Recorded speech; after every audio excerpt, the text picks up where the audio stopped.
we hearing a ton of different reports coming out. I always say where there's smoke, there's fire. That like that old saying goes. So we've been going on a roller coaster ride. First, you was hearing that we could go back to the Senate races in Georgia Right.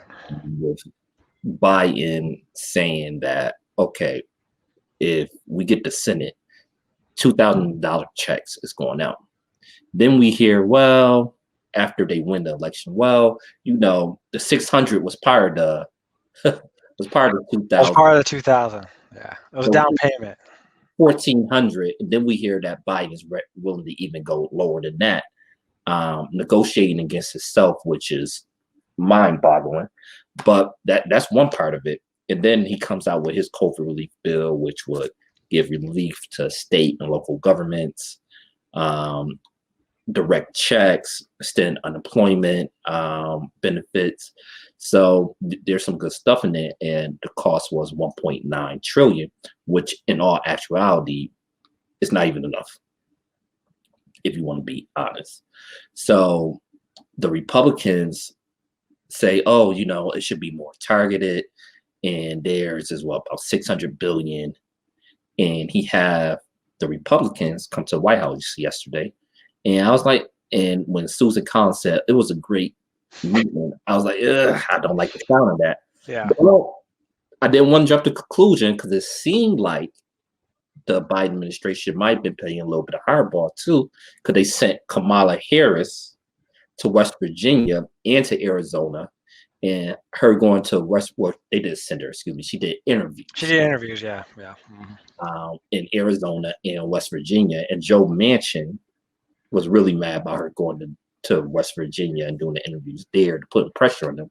And you saw the West Virginia Republican governor come out and support the Biden administration about direct checks. Right. So put a lot of pressure on him, and they try and put similar pressure on Sinema in Arizona. So I was like, okay, that's kind of conflicting, but I'm like, okay, let's see how this play out. And then we hear today that Biden is willing to come down from that 1.9 trillion, which is already not enough. And right.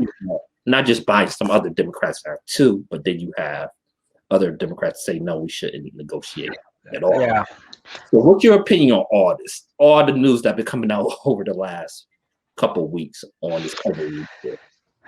Yeah, it's hard to say. I mean, I think I also saw a report earlier that the Senate Dems, they had their lunch today and Biden was with them, and he said, yeah, he basically, it's kind of funny, he was basically saying like, yeah, those fools that were with me last night, their package is too small. So I'm like, so maybe for him, meeting with them was all theater. And I think it is. I think he wants his package to go through. There are people in the White House that are talking about means testing these checks even more, which hopefully there will be overruled by other economists that are there, because I don't think that's a unified position. And then there's also a report saying he's not budging on the checks. Can I just jump in real quick? Yeah, go ahead. Part, and I'll get right back to you. Just to buffer your point a little bit more with the means testing. Yeah. For families, like for a married couple, the means test I believe was 100,000. So, a family making 100,000 wouldn't be able to get direct checks. If for individuals, it's like the Republicans want it to be 50K. Yeah, so they want it to be 50K for individual and like 100K for family married. Right now, the current proposal would be. I don't even think they accounted for kids when it comes to that. Yeah, I don't think so either. That's why I think the price tag is like, more than half lower than what Biden has, and but Biden's plan obviously is the same as the checks we got last year. On this, it would be the 75K starting to phase out, and then you have the 150 for families. So it's already means tested. I mean, and it's an indictment of America that a lot of people make less than $75,000 a year to get the full amount. So so means testing it, even more doesn't make any sense. So hopefully Biden realizes that, because David Axelrod, Obama's former campaign manager and advisor, he basically said, I think he said yesterday, so you got one chance to get this right, because he knows they didn't get it right in '09. And the funny thing is, all these people, even Rachel Maddow last night, I didn't see it, but I heard people talking about it. They're basically talking about the missteps of '09, right? How they were trying to wait, they wasted all their time trying to get Republican votes and all this other stuff.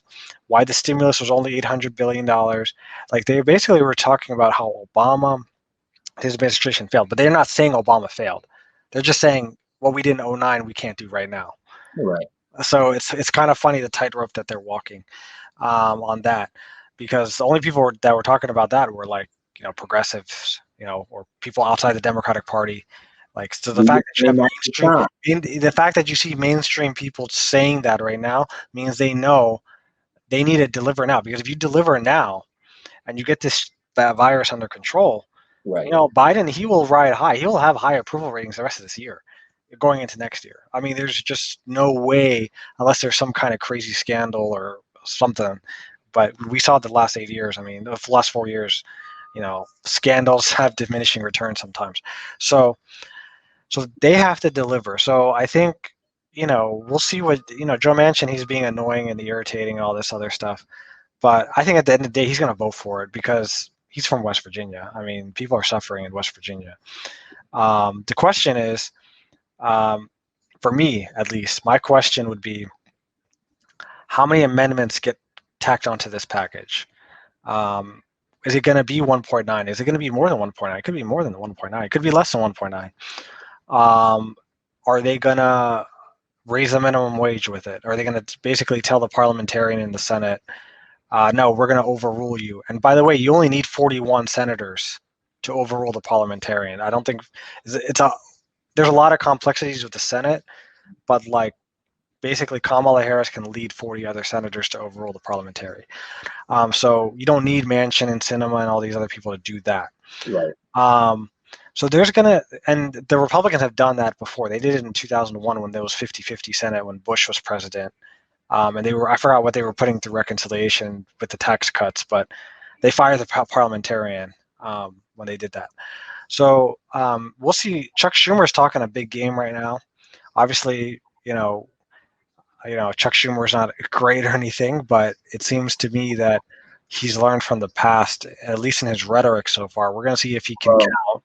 We're going to see if he can count, and if he can actually get this thing to the finish line, because that's what matters right now. I mean, they got to get this thing done before mid-March, because unemployment benefits are going to expire in a month and a half. And I think Schumer, I don't think he worried about losing his primary. No. I still think he doesn't want to be primary by. He doesn't want to have a primary. Yeah. He wants it to be easy sailing next year, for his re-election. Even though he would beat AOC, he would beat AOC in there, but it'll be dirt thrown in his name. He would take some blows, even though he would win the primary. But he'd win it. I think he'd win it like 60-40 minimum. Pretty comfortably. Pretty comfortably, yeah. But he would take some hits in that, and will point out like some of his past failures. Like team, he doesn't want that. He doesn't want that. So I think that's one of the reasons he's been talking a little bit more progressive and working with Elizabeth Warren more. So that's those type of things work. You gotta apply. Yeah. Bernie Sanders has his ear too. I mean, you see it. I mean, they were on the Senate floor together a month ago about the checks. They were, he's like, hey, Bernie, I'm letting you loose. Hey, Bernie's like, hey, let me do it. So we'll see. We'll see.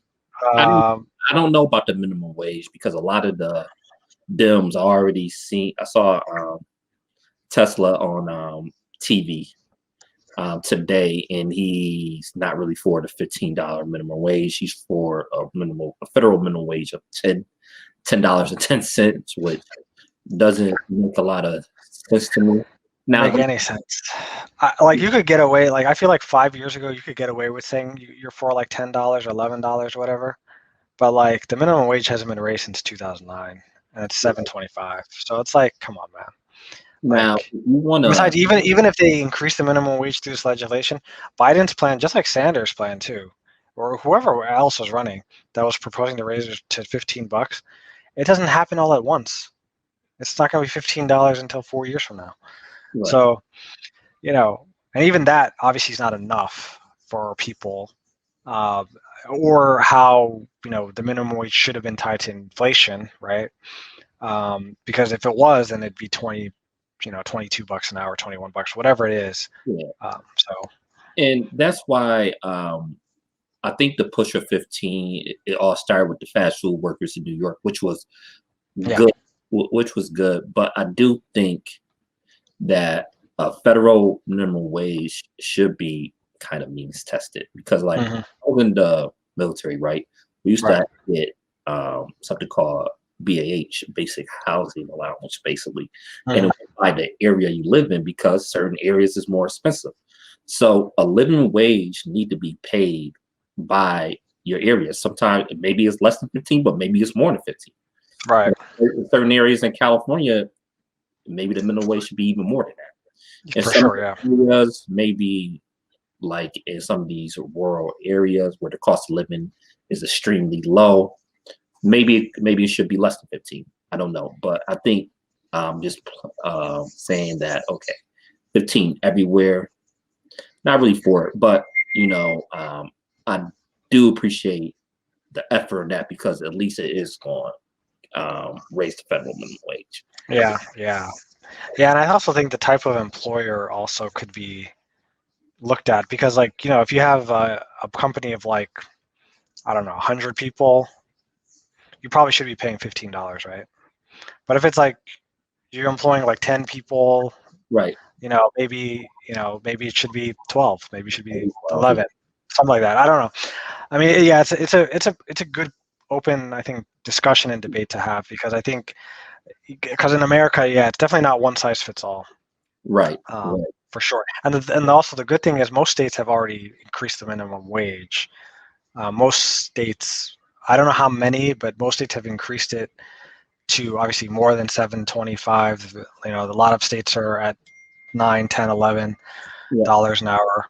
So Yeah. so yeah, I think that's a good debate that should be had.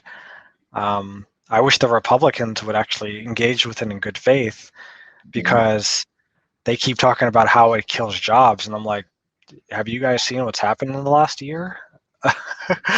I mean, people lost their jobs not because of the minimum wage; they Yeah. lost it because of a virus, and a lot of those people they were making more than $15 an hour. So, And that's a good a set. libertarian lie. Yeah, and that's a libertarian perfect segue to our next combo. Yeah, UBI. yeah, yeah. UBI. We're gonna talk about UBI and baby bonds. Just one more thing on the COVID relief bill. We really need to pay attention on the upcoming housing crisis because once that eviction moratorium is up, I mean, it. I don't even know what's going to happen with that. It could be mass evictions and people looking for housing like we never seen before. We already have a housing problem in this country. Right. It is right now with affordable housing. So once this eviction moratorium is up, that's incoming disaster. Yeah. It really is. So that's something to keep an eye on. And there we need to be thinking about policies right now to help with that. I know we're talking about direct payments, but um, yeah, we might already need to be talking about a fund to help stop that from happening. Yeah, yeah. I feel like landlords are going to get bailed out at some point. That's what I think is going to happen. I think landlords will get bailed out, but the problem is, will they get bailed out and kick people out of their homes? Right. That's the thing because I can definitely see because landlords are a very powerful lobby group. Right. Property owners, Right. real estate titans. Um, And it's it's another problem too because you do have landlords like my mother used to be a landlord, right? But she don't have a lot of money at all. Right. Yeah. She's not one of those like the big wigs. Right. So those people, like at least in my area, right, in Buffalo, we have a lot of double houses, right? So you could buy a house and you could just live downstairs. You can rent out the upstairs or live upstairs and rent out the downstairs. So you're not like you a big wig, but you know that written out You can make good money. right, and that help you pay the mortgage, right? Right. You know, so I really feel for those type of people, those Mhm. because the banks is going to be on them with paying the mortgage. Of course. And you know, and a lot of these landlords is dependent on that rent money to actually make that mortgage payment. So Right. Right. um, even if they don't, you know, foreclose on the property, you late with that bill, that hits your credit. You Yeah. know, and so there's a lot of it could be a snowball effect. There's a lot of implications that a lot of times we don't think about. But yeah, and like we was talking about the actual tenants as well that lost their jobs through no fault of their own. They lost their jobs due to COVID Mhm. because their company went under. Right. Right. Or you know, it, that's why this COVID package we need to get it right. And what we've been doing in 2020 was just wasn't worth it. That's why Trump had to get out of here. Yeah. In response to COVID, like the actual health part was terrible, and the economic relief part was also terrible. Right. So they had to get out here.